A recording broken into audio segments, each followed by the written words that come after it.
तेज रफ्तार, एयरबैग खुले, फिर भी जान नहीं बची। इंदौर और उसके आसपास हुए दो भीषण सड़क हादसों ने कार सेफ्टी सिस्टम पर बड़े सवाल खड़े कर दिए हैं। जिन गाड़ियों में आधुनिक सेफ्टी फीचर्स और एयरबैग थे, उन्हीं में सवार लोगों की मौके पर ही मौत हो गई। सवाल साफ है, क्या एयरबैग सच में जान बचाने की गारंटी है, या तेज रफ्तार के सामने ये फीचर्स भी बेअसर हो जाते हैं। नमस्कार, मैं हूं अंजलि और आप देख रहे हैं जनसंसार न्यूज। इंदौर में हालिया हादसों ने यह साफ कर दिया है कि सिर्फ एयरबैग काफी नहीं होते। तेज स्पीड, टक्कर का तरीका, गाड़ी का स्ट्रक्चर और ड्राइविंग बिहेवियर, ये सभी मिलकर तय करते हैं कि हादसा कितना जानलेवा होगा। इन घटनाओं के बाद आम लोगों में डर है और ये सवाल भी कि आखिर चूक कहां हो रही है। पहला हादसा 9 जनवरी की रात राला मंडल बाईपास पर तेज रफ्तार कार सड़क किनारे खड़े डंपर से टकरा गई। कार में सवार 3 युवाओं की मौके पर ही मौत हो गई।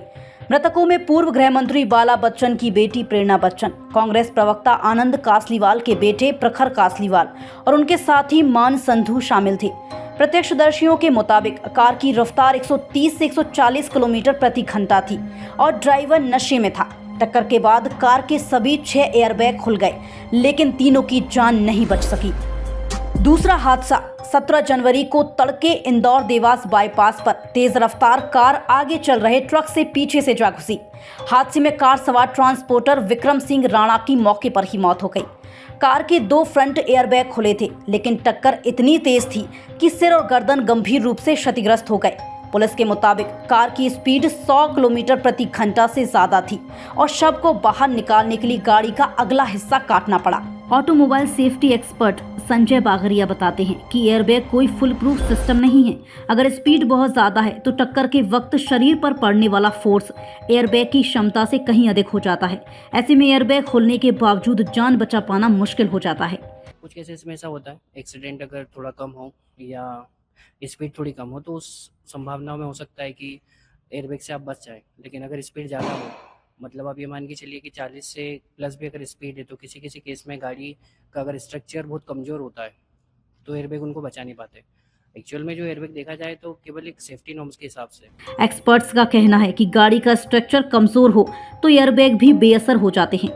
टक्कर के समय कैबिन सिकुड़ जाता है और यात्री सीधे गंभीर चोट की चपेट में आ जाते हैं।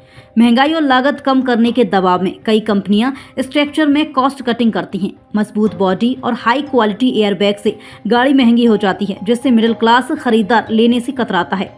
सेफ्टी एक्सपर्ट्स ये भी चेतावनी देते हैं कि कंपनी द्वारा तय साइज से अलग एलॉय व्हील, बैलेंसिंग की गड़बड़ी और स्पेयर व्हील व एलॉय के साइज में फर्क गाड़ी को अनबैलेंस्ड बना सकता है। तेज रफ्तार में इससे कंट्रोल खोने का खतरा कई गुना बढ़ जाता है। इन हादसों ने कड़वी सच्चाई सामने रख दी है। एयरबैग जरूरी है, लेकिन पर्याप्त नहीं। तेज रफ्तार, शराब पीकर ड्राइविंग और सेफ्टी नियमों की अनदेखी किसी भी आधुनिक सिस्टम को बेकार बना सकती है। अब जरूरत है कार कंपनियां स्ट्रक्चरल सेफ्टी पर समझौता ना करें, ट्रैफिक विभाग सख्ती बढ़ाए और लोग ये समझे कि असली सेफ्टी फीचर जिम्मेदार ड्राइविंग है।